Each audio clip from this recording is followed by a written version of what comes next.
Welcome to See You on the Other Side, where the world of the mysterious collides with the world of entertainment. A discussion of art, music, movies, spirituality, the weird, and self-discovery. And now, your hosts, musicians and entertainers who have their own weakness for the weird, Mike and Wendy from the band Sunspot. Hi, and thanks for listening. Before we get into our main discussion today, I just wanted to tell you real quick that you can find the show notes for today's podcast at othersidepodcast.com/6. Also, if you're listening, please do me a favor and let us know. We'd love to hear from you, and you can reach us at show@othersidepodcast.com. You can tweet us at OthersideTalk, or if you feel like it, call or send us a text at 608-561-2263. And all that information is also on our website, othersidepodcast.com. Thanks. Wendy, I'm looking at the window here, and all I see are clouds. And all I have seen is clouds all day and raining. It is the perfect day for a sad song. How's the weather where you are right now?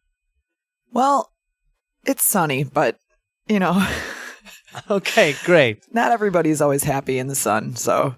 No, vampires... I'm fine with talking about sad songs. Okay, vampires hate it. No, I had a great moment today. It's been just gloomy all day long. But I live right next to a daycare, right? So I live right next to a daycare, and it must have been recess time or whatever, because I could hear the kids playing and everything outside in the cloudy day. But then... all of a sudden, it started pouring. Like, out of nowhere, it just started pouring. And you could hear them all scream. That's funny. Just the sound of just terrified, screaming children out the window made for a... just an excellent day and an inspiring day. No, it is. Thanks, Mike. It is. That's a scenario I had never contemplated before. I just couldn't stop laughing because I'm like, oh man, they're getting wet. Cruel. So, no, it's been terrifically gloomy today, which I think is the perfect day to talk about sad songs. What's the saddest song you think you've ever heard? Oh my gosh. Like one, every time you hear it, you're like, oh, well. Oh, gee, now you're putting me on the spot and I can't think of one. Well, while you think of it, the saddest songs that I've ever heard. Now, there's modern bands that make sad songs. You know, I think Radiohead, just like that's their business, is that Tom York, whenever you hear an interview with him, he sounds like, oh, I'm a happy, well-adjusted guy. But he writes songs like, as soon as the song's done, I'm just going to go walk off this window. You know, see ya. Bye. Like, he's like, I hope my elevator doesn't, I think that Tom York, Radiohead writes some really sad songs. That's true. But nothing is sad. And there's a lot of folk artists that are kind of sad. Damien Rice writes some sad songs with a violin.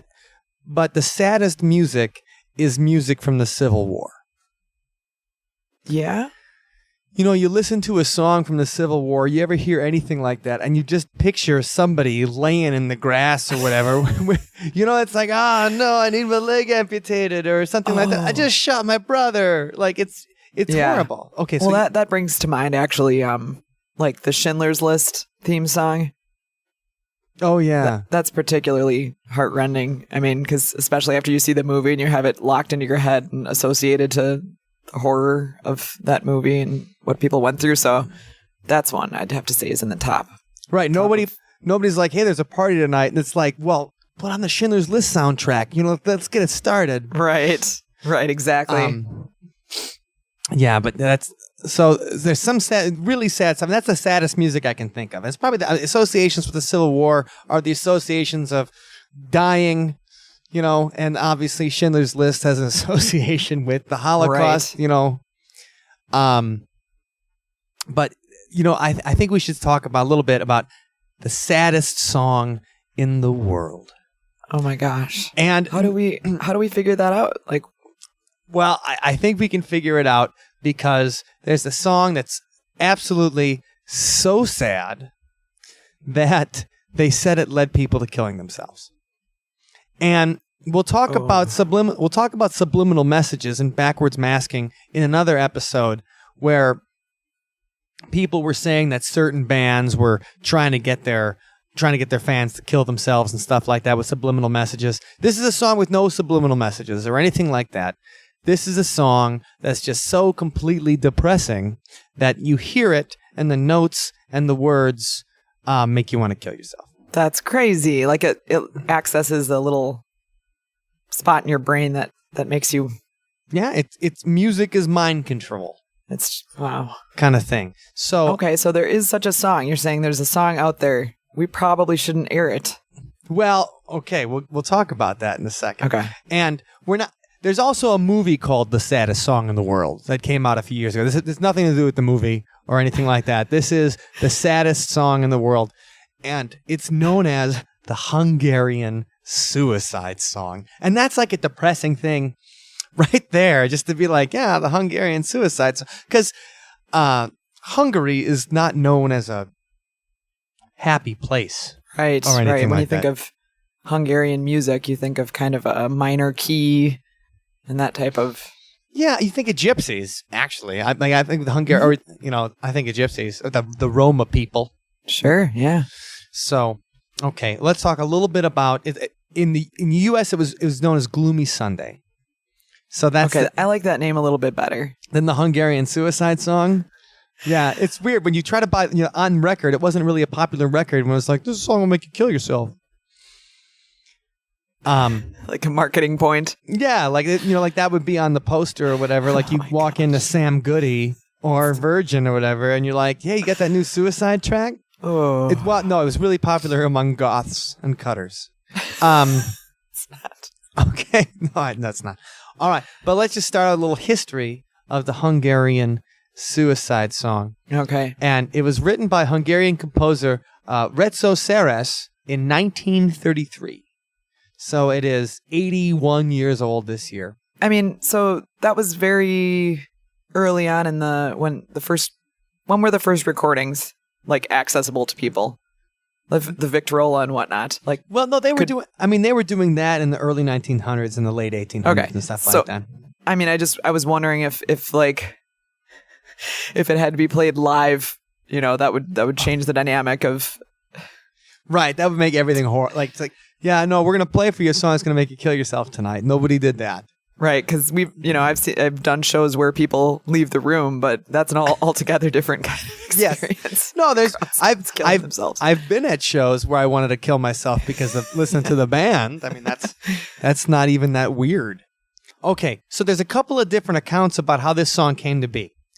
One was that he wrote it as the song was called "The World Is Ending." That sounds very cheerful track. Yeah. And that's a song about war, and obviously 1933, we're not too far after the end of the First World War, where Hungary was part of the empire that lost. So there's, okay, that's the Germans and the Austro-Hungarians and the Turks all lost together on that one. It's a depressing song written at a depressing place at a depressing time in 1933. And that's one of the rumors of how the song was created. The other rumor is that his girlfriend left him before it was written, and that's what inspired the sad melody. So those are both pretty depressing things. So maybe the combination of awful things in that guy's life led him to write it? Add to the really sad melody about that Gloomy Sunday became. But there was a Hungarian poet, Laszlo Javor, who added his own lyrics after the song was released, and that's when the song became popular. And let me go over a little bit with you the English translation of the lyrics to Gloomy Sunday. All right, lay it on me. On a sad Sunday with 100 white flowers, I was waiting for you, my dear, with a church prayer, that dream-chasing Sunday morning, the chariot of my sadness returned without you. Okay, pretty sad so far. Ever since then, Sundays are always sad. Tears are my drink, and sorrow is my bread. Sad Sunday. Getting a little sadder. Last Sunday, my dear, please come along. There will even be a priest, coffin, a catafalque. I don't know what a catafalque is. A hearse cloth, Even then flowers will be awaiting you, flowers and coffin. Under blossoming trees my journey shall be the last. My eyes will be open so that I can see you one more time. Do not be afraid of my eyes as I am blessing you, even in my death. Last Sunday. Oh my gosh. Yeah. That guy needs a hug so Right, bad. I was going to say, Laszlo, brother, like, or a date or something like that to cheer him up, because that was a... I want to like buy some Ben and Jerry's and go over to his house and like right. give him a hug and... Sure. No, I mean, let's just go through and let's watch some Netflix and relax. Right, exactly. You can wear your sweats. It'll be fine. Like, yes. We've all had those moments. It's like, hey, there's chips. Boy. It's someone dies and their lover contemplates suicide to join them in death. So it's a fairly, gloomy Sunday. It's pretty sad. It's very sad. And so, the newer version gets recorded in 1935, and that's when it becomes really popular, and that's when it becomes linked to different suicides in Hungary. And so they're writing about this in the newspaper, and it's claimed that a woman in Vienna drowned herself and was clutching the sheet music in her hands to the song. Oh and my gosh. In Budapest, the shopkeeper killed himself and quoted this song in his suicide note. Oh. So much so, I mean, Time magazine writes about the song twice. Once in 1936 and once in 1937. They talk about a woman that hung herself and laid the sheet music at her feet. There's a claim that it's been banned by the police in Budapest. They say a man in Indianapolis hired a soloist to play this song to him while he drank a glass of poisoned beer. Oh my gosh. No. And it gets mentioned by the Los Angeles Times in 1936 as well. And so this is a song where even back in the 1930s, they're saying people are killing themselves after listening to Gloomy Sunday. But do you think it's because like after they listen to it, or do you think they listened to it and they related to it so much, or, you know, they're depressed people, so they're listening to sad things and then they're like, oh, this resonates so much with what I'm going through. I'm going to clutch it in my hands as I drown myself or whatever. Right. I think these are people who are living through the depression. They're waiting for a chance to kill themselves. I mean, that's their whole thing. And it's a sad time. I mean, there's no money. It's the depression. Like, it's the worst time to be alive. And I mean, well, the Civil War is probably the worst time to be alive because people are shooting at you, but that's where the other sad music comes from.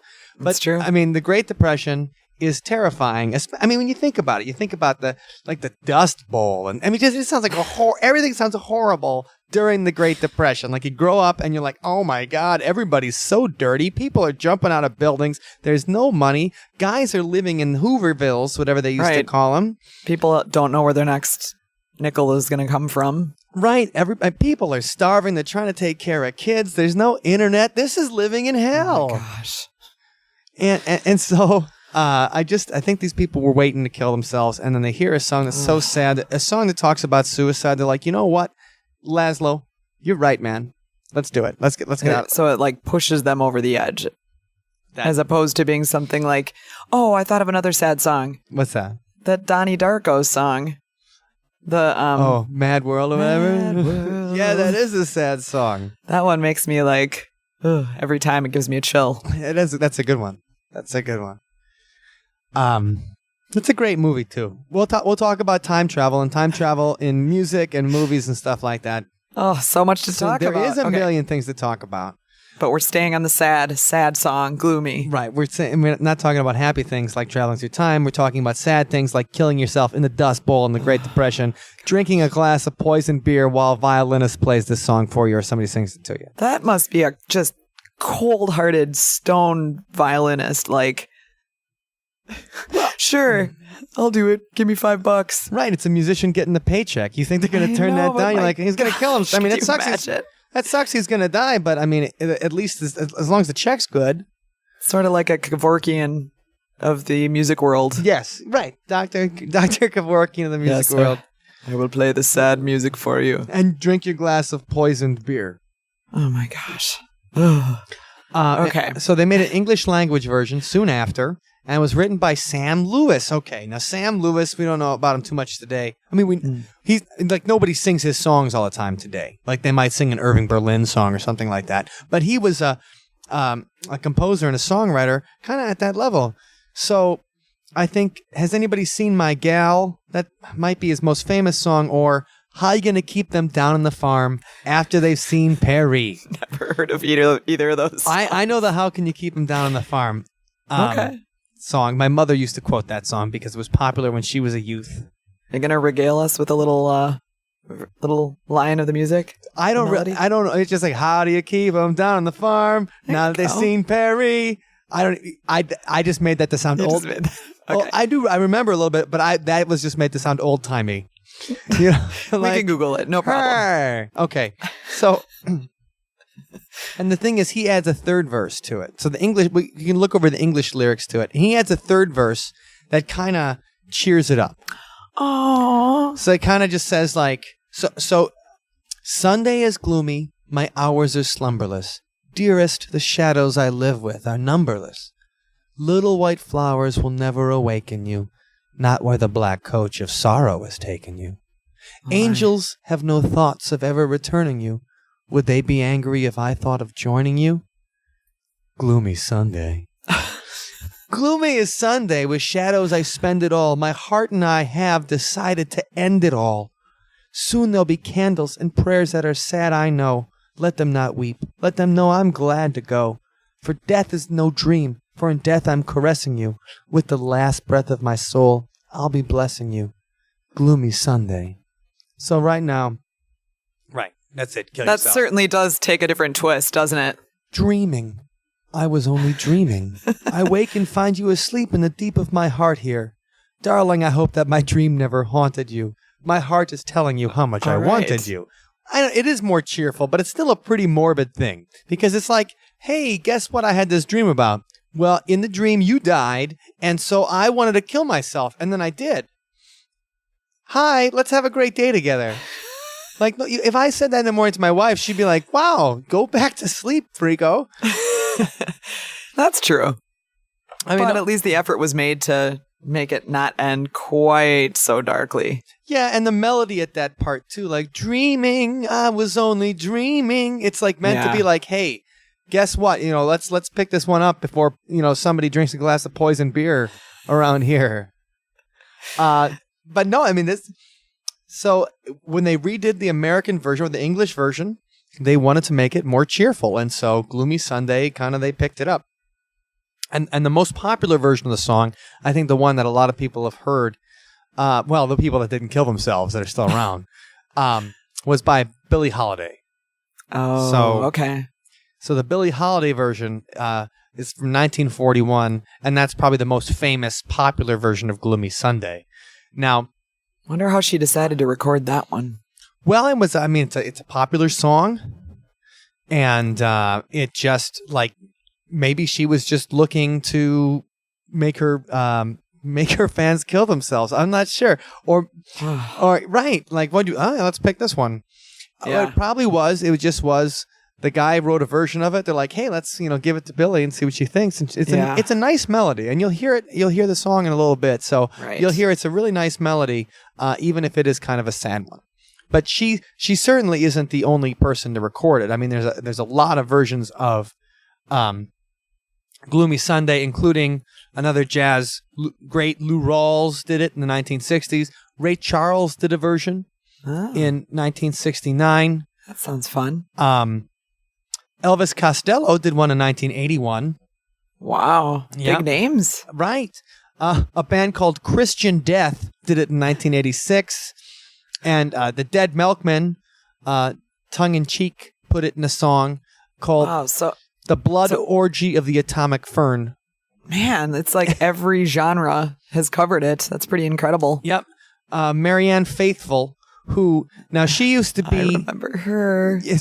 So Marianne Faithfull was not Rod Stewart, the lead singer of the Rolling Stones, the guy with the lips, Mick Jagger. Mick Jagger, yes, that's right. He escaped me for a second, but she was Mick Jagger's girlfriend for a while. Oh yeah. So that's why she was famous. And she was in that Metallica song. Yeah, she's.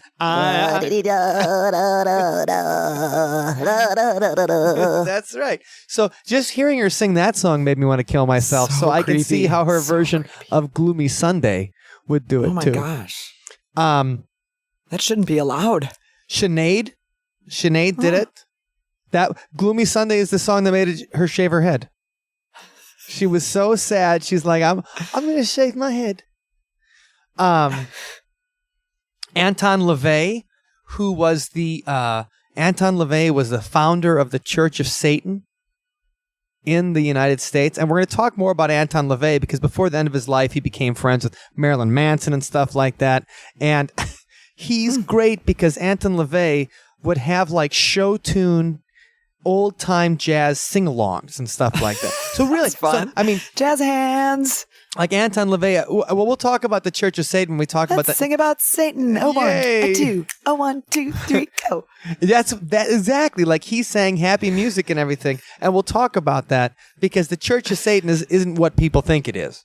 Okay. And so interesting. And so Anton, because he was friends with all these guys, and that were actually like, Sammy Davis Jr. was a member of the Church of Satan. And I did not know. And who was a happier guy than Sammy Davis Jr.? Right. He's the guy everybody wants to party with. Yeah, man.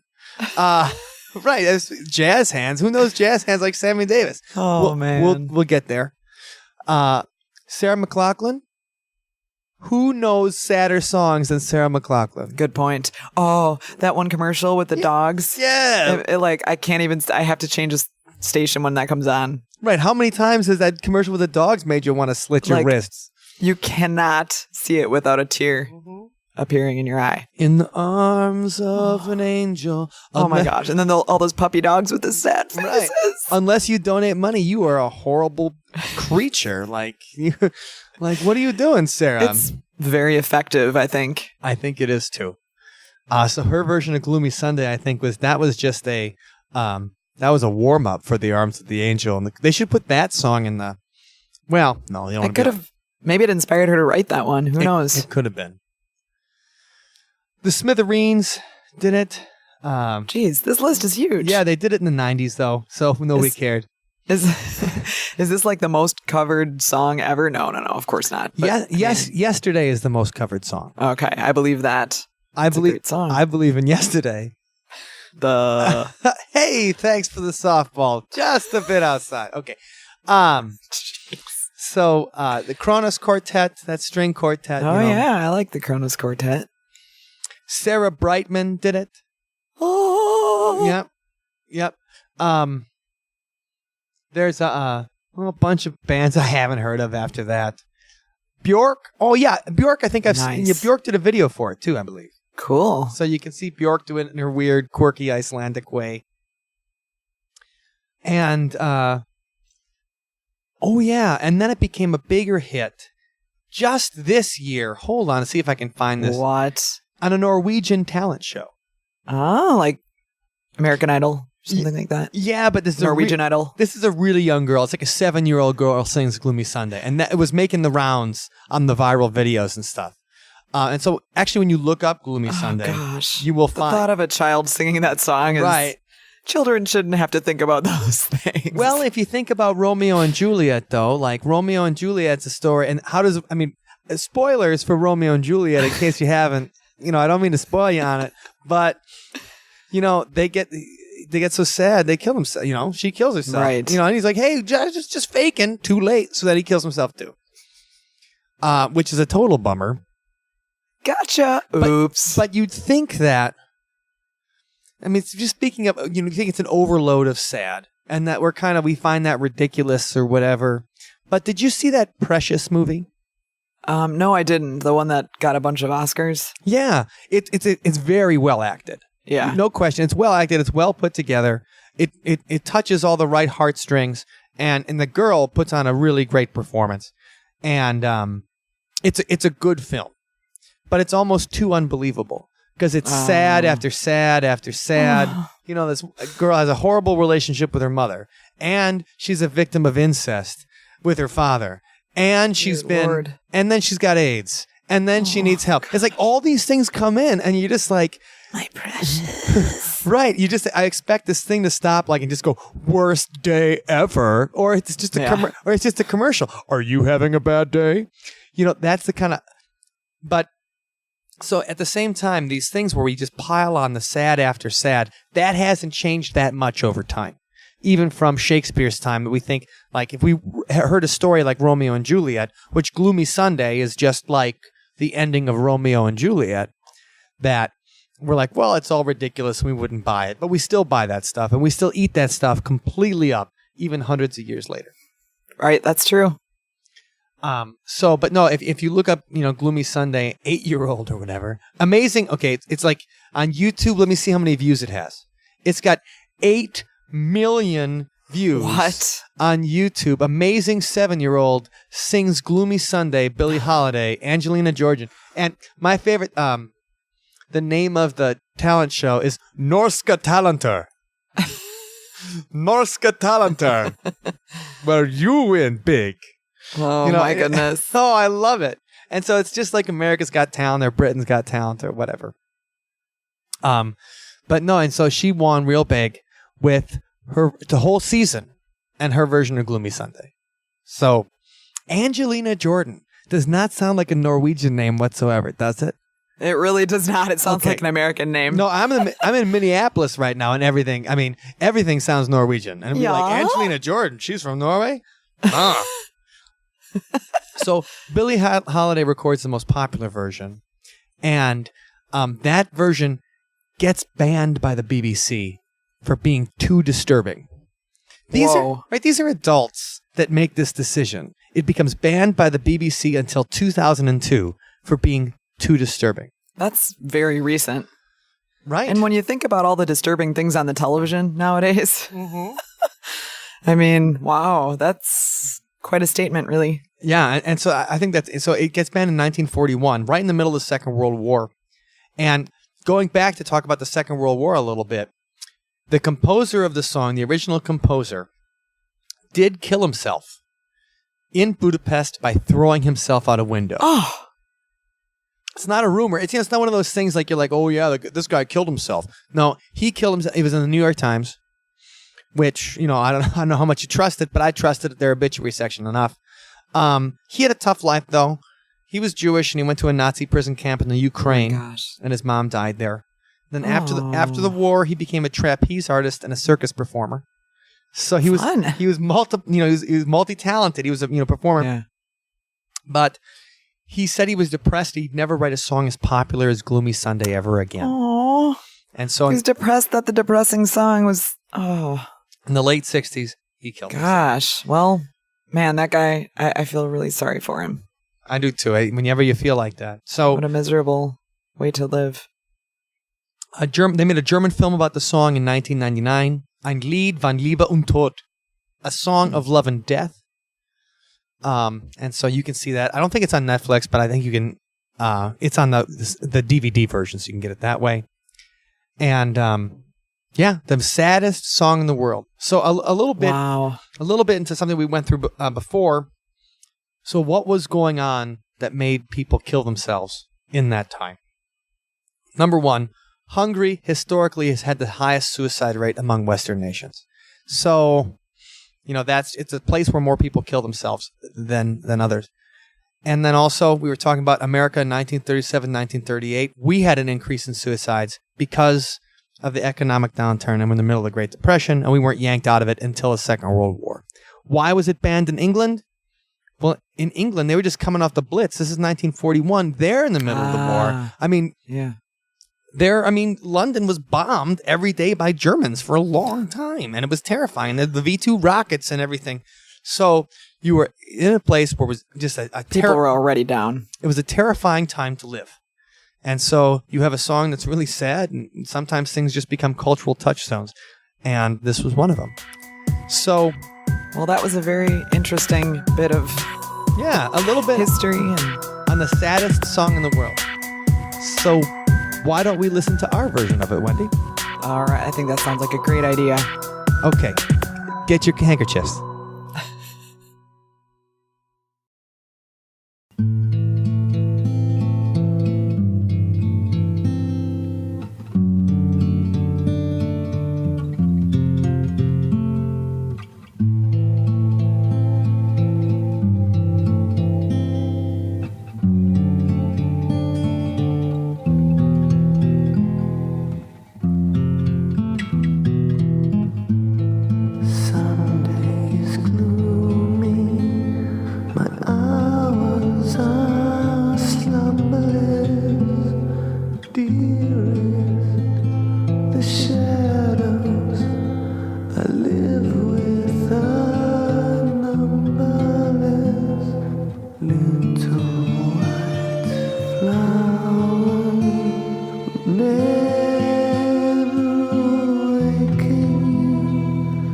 Not where the black couch was always taking you. Angels have no thought of returning. Would they be angry if I thought of joining you?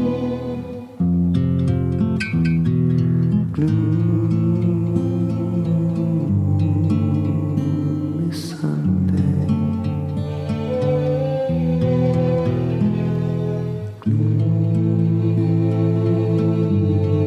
Gloomy Sunday.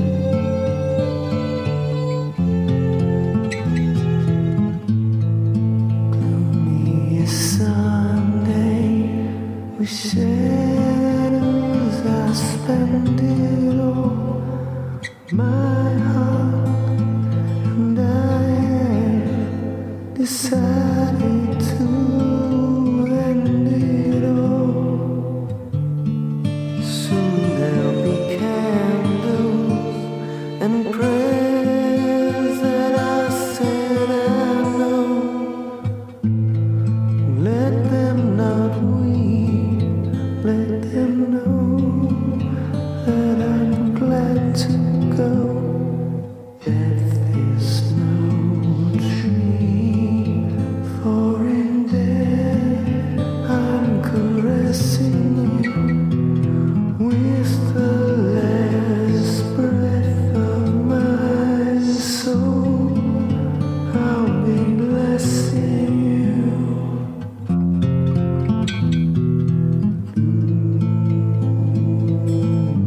Gloomy Sunday. Gloomy Sunday.